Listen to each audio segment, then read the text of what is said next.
Terima kasih Anda masih bersama kami. Bagi Anda baru saja bergabung, kami hadirkan kembali 3 berita utama hari ini. Masalah cinta salah arah. Seorang pemuda di Kabupaten Bandung tewas di tangan 3 pria.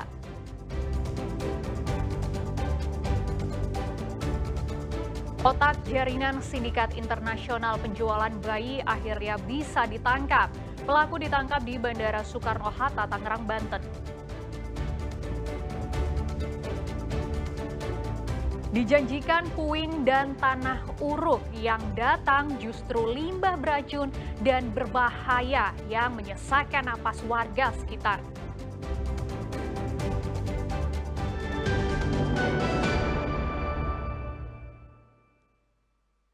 Anggota Satreskrim Polres Tasikmalaya mengungkap kasus pencurian sepeda motor di 38 TKP. Aksi pelaku tergolong cukup nekat, di mana pelaku mematahkan kunci leher.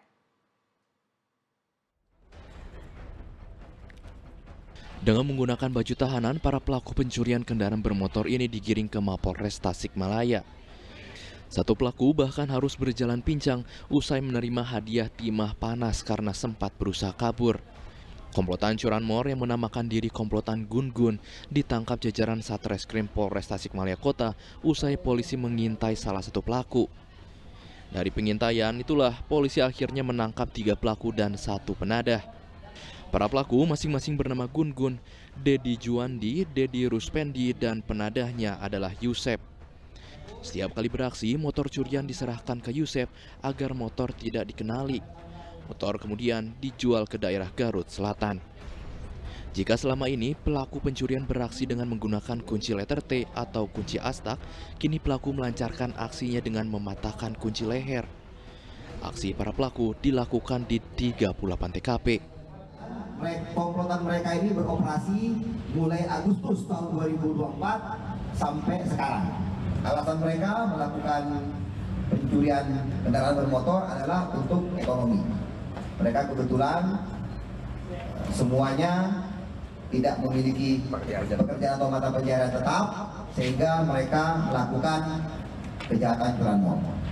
Khusus dari jaringan atau kelompok ini telah melakukan sebanyak 38 TKP di wilayah hukum Polres Tasikmalaya Kota berdasarkan pengakuan dari para tersangka.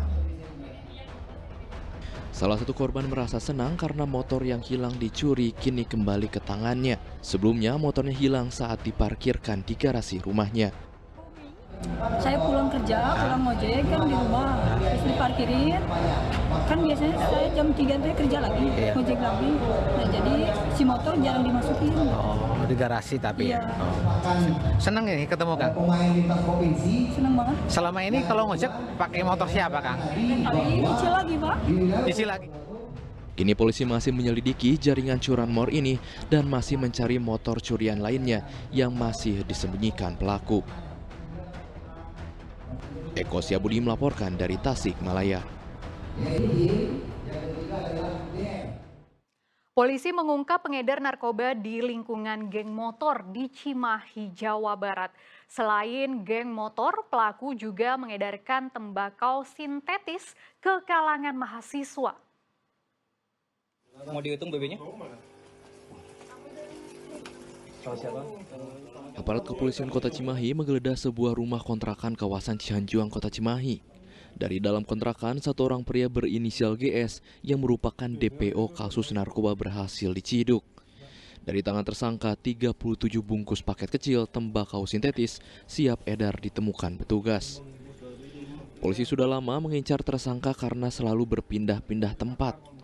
Tersangka yang merupakan anggota geng motor itu mengedarkan barang haram ke sejumlah mahasiswa dan sesama anggota geng motor. Dilakukan upaya penangkapan dan diamankan karena kepemilikan narkotika sinte.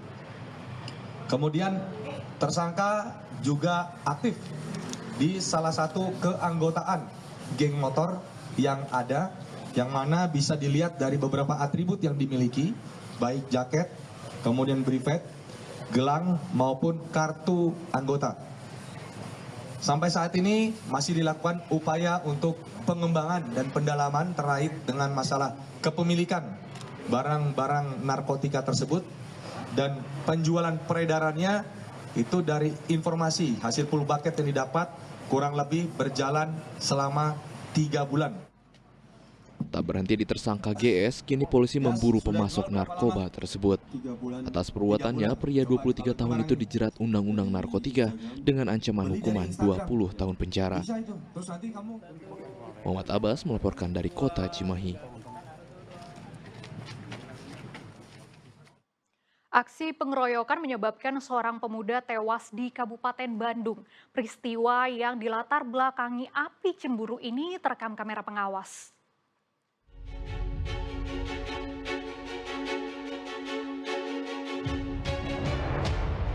Masalah cinta salah arah berujung maut di tangan 3 pria.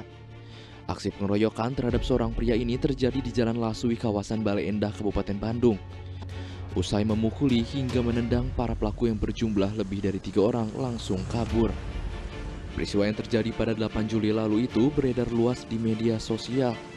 Korban yang sempat dilarikan ke rumah sakit, namun nyawanya tak tertolong setelah sepekan pasca kejadian.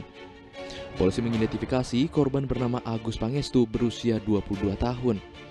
Penyelidikan dan penyidikan digelar dengan memeriksa 8 orang saksi hingga membuahkan hasil. Jumat lalu, 3 orang pelaku pengeroyokan ditangkap. Lutfi Fauzi, Laki Irawan, dan Dadan Setiawan tertunduk saat digiring petugas. Pengeroyokan ini dilatar belakangi masalah asmara. Korban cemburu setelah salah seorang pelaku berkirim pesan dengan kekasihnya. Korban pun menantang untuk berduel, namun pelaku membawa rekan-rekannya hingga aksi pengeroyokan pun terjadi. Pelaku D ini bercerita kepada para pelaku lainnya, yang mana akhirnya sepakat dan merencanakan untuk mencari korban. Dan kebetulan salah satu pelaku yang berinisial L ini kenal dengan pelaku dan mencari tahu tempat tongkrongan dari korban tersebut. Polisi menyita sejumlah barang bukti, diantaranya pakaian korban dan kendaraan. Para pelaku dituntut pasal tentang penganiayaan secara bersama-sama dengan ancaman hukuman 5 tahun penjara.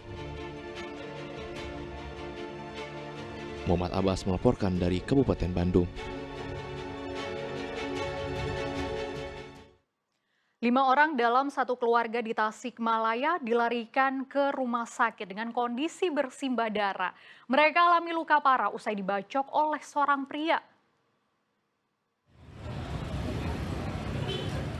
Sepasang suami istri dan anaknya yang jadi korban pembacokan menjalani perawatan medis di instalasi gawat darurat RSUD Dr. Soekarjo, Tasikmalaya Sabtu lalu. Pasangan suami istri itu dalam keadaan kritis karena menderita luka berat di leher dan kepala. Sedang 2 korban lainnya, seorang perempuan dan anaknya yang berusia 1 tahun, dirawat di Rumah Sakit Permata Bunda Tasikmalaya. Warga langsung melarikan ke 5 korban yang masih satu keluarga ke rumah sakit setelah terdengar teriakan minta tolong. Pas ada ribut-ribut, pas tarancang pihang ada ulang kali, tolong. Pak Omo pingsan, teras ke bumi. Ke rumahnya, yang Bapak lihat apa seperti apa di rumahnya? Tidur. Oh, terlentang gitu. Terus paringsan, Pingsan. Kondisinya seperti apa? Berdarah? Berdarah semuanya juga tapak golok. Peristiwa terjadi Sabtu pagi di rumah korban di Desa Sukadana, Tasikmalaya. Menantu pemilik rumah berinisial A mengamuk lalu menyerang keluarganya dengan sebilah golok. Usai menganiaya ke-5 korban, terduga pelaku langsung melarikan diri. Untuk mengungkap motif peristiwa itu, polisi masih melakukan penyelidikan dan mengejar terduga pelaku. Eko Syabudi melaporkan dari Tasikmalaya. Otak jaringan sindikat internasional penjualan bayi akhirnya bisa ditangkap. LS ditangkap di Bandara Soekarno-Hatta. Hingga kini 14 pelaku telah ditangkap dan 2 lagi masih dalam pengejaran polisi. Wanita berusia 69 tahun ini digiring polisi setelah ditangkap di Bandara Internasional Soekarno-Hatta, Banten. LS tengah diperiksa intensif di Gedung Pelayanan Perempuan dan Anak Polda Jawa Barat. LS diduga memiliki peran sentral dalam sindikat perdagangan bayi, jaringan internasional, dan menjadi agen penghubung dengan agen adopsi bayi di Singapura. LS mengatur proses mulai dari pencarian ibu hamil, proses persalinan hingga penyerahan bayi kepada pihak luar negeri. Modusnya dibalut seolah-olah sebagai proses adopsi legal, padahal ini merupakan kejahatan perdagangan manusia.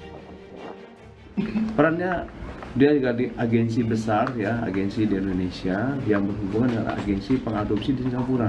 Ya, inilah yang dari 6 anak yang tadi itu diperjualbelikan di Singapura dengan modus adopsi itu ya ini.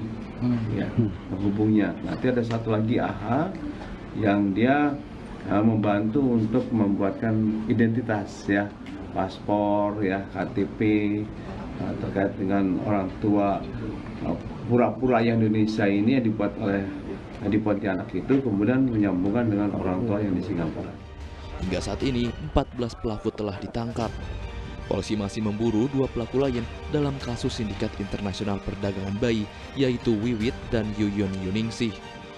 Kasus ini terbongkar setelah ada laporan orang tua ke Polda Jawa Barat yang anaknya diadopsi karena merasa tertipu. Uang biaya adopsi tidak dibayar. Dari Kota Bandung, Muhammad Rizal melaporkan.